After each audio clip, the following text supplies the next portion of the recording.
राजपुरा नाम का एक गांव था। वहां के लोग खेती करके अपने परिवार का गुजारा किया करते थे। उन सभी के खेत पहाड़ी चट्टानों के बीच में थे। अचानक उस गांव पर विपत्ति आ पड़ी।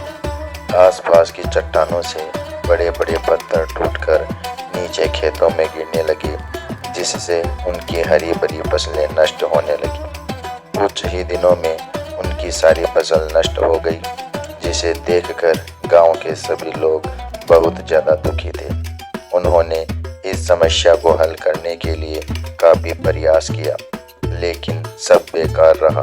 फसल खराब होने के साथ साथ उनकी जमीन भी पत्थरों के नीचे दब गई थी, जिससे वे दोबारा फसल उगाने के काबिल भी नहीं थे। जब कोई समाधान नहीं निकला तो वे सब गांव के सबसे बुजुर्ग व्यक्ति रामू काका के पास गए। रामू काका ने उनसे कहा, रुको रुको, एक एक करके अपनी समस्या बताओ। तो सबने कहा, काका, हम सब की समस्या एक ही है। हमारी हरी भरी लहराती फसल चट्टानी पत्थरों के नीचे दबकर नष्ट हो चुकी है। खाने को तो हमारे पास अब कुछ रहा ही नहीं, और पत्थरों ने हमारी जमीन को भी घेर लिया है, जिससे हम दोबारा फसल भी नहीं उगा सकते। अगर ऐसा ही चलता रहा तो हमें आने वाले दिनों के लिए भोजन की व्यवस्था करने के बारे में भी सोचना पड़ेगा।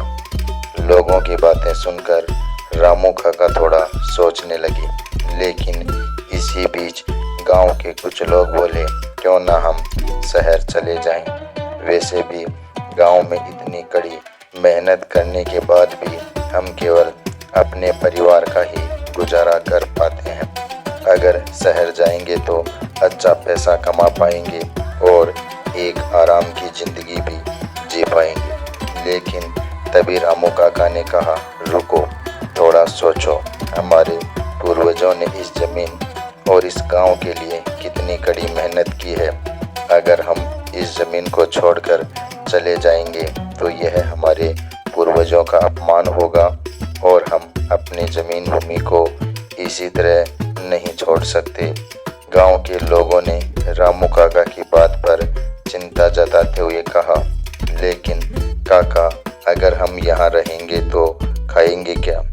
रामू काका ने उन सभी लोगों को धैर्य बंधाते हुए कहा, अगर भगवान ने मुँह दिया है तो भोजन भी जरूर नसीब होगा।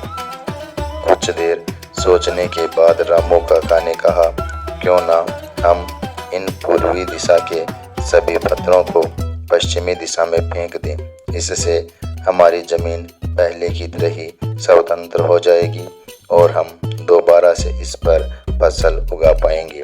रामू काका की बात सुनकर कुछ लोग सहमत हो गए, लेकिन कुछ लोग कहने लगे कि इससे इतनी मेहनत नहीं हो पाएगी।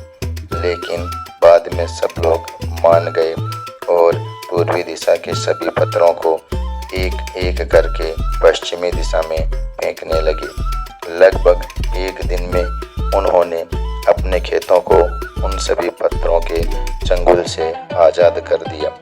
यह सब देख गांव के सभी लोग काफ़ी प्रसन्न हुए। पूर्वी खेत ब्राह्मणों के थे और पश्चिमी जमीन पर शूद्र अपनी फसल उगाते थे।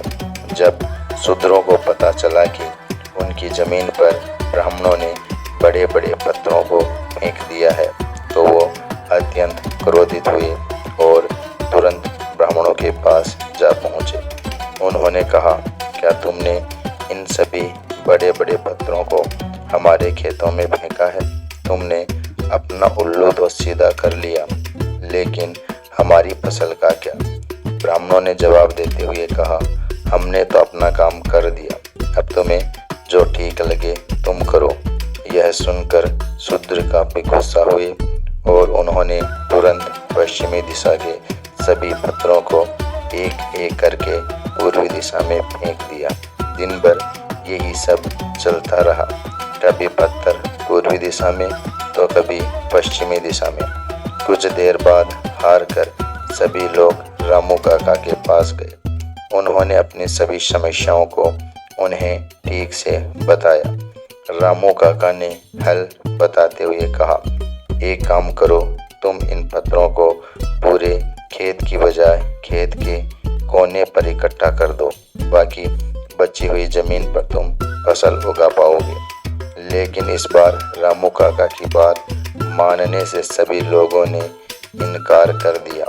कुछ देर बाद रामू काका ने कहा, ठहरो, एक काम करो, मैं आज रात अपने गांव देवता की पूजा करूंगा और उनका ध्यान करूंगा, साथ ही उनसे समस्या का हल भी पूछूंगा। फिर अगली सुबह मैं तुम्हें इसका जवाब दूंगा। गांव के सभी लोग रामू काका की बात से सहमत हुए और उन्होंने कहा कि गांव देवता जो भी कहेंगे हम उनके आदेश का पालन करेंगे। अगली सुबह रामू काका के पास सभी लोग इकट्ठा हुए और अपनी समस्या का समाधान पूछने लगे। रामू काका ने कहा, गांव देवता ने कहा है कि हमारे यहाँ की सबसे ऊंची चट्टान पर उनका एक विशाल मंदिर बनवाया जाए और साथ ही यह भी कहा है कि हम सबके घर उस मंदिर के आसपास ही होने चाहिए। गांव के सभी लोग इस बात से सहमत हुए और मंदिर बनवाने का काम शुरू कर दिया। सभी लोगों ने मिलजुल कर एक पत्थर को ऊपर चट्टान पर ले जाना शुरू कर दिया। भारी पत्थरों को तोड़ लिया गया और छोटे छोटे पत्थरों में बदलकर उन्हें घर बनाने में इस्तेमाल कर लिया। कुछ ही दिनों में एक विशाल मंदिर और उसके आसपास घर भी बनकर तैयार हो गए। यह देखकर गांव के सभी लोग काफी खुश हुए। अब ब्राह्मण और शूद्र दोनों के खेतों से पत्थरों का नामो निशान भी मिट चुका था, क्योंकि सारे पत्थर मंदिर और घर बनाने में इस्तेमाल हो चुके थे। अब उनकी जमीन पहले की तरह स्वतंत्र हो चुकी थी और वे उस पर पहले की तरह फसल भी उगा सकते थे। अब उन्हें गांव छोड़कर जाने की भी कोई ज़रूरत नहीं थी। साथ ही रामू काका ने अपने दिमाग का इस्तेमाल करके उन सभी लोगों की समस्या को भी सुलझा दिया।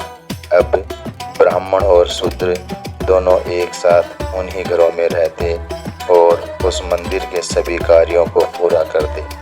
गांव में पहले की तरह ही खुशहाली और भाईचारा बन गया। दोस्तों, वीडियो पसंद आया हो तो लाइक और शेयर ज़रूर कर देना। चैनल पर पहली बार आए हो तो चैनल को सब्सक्राइब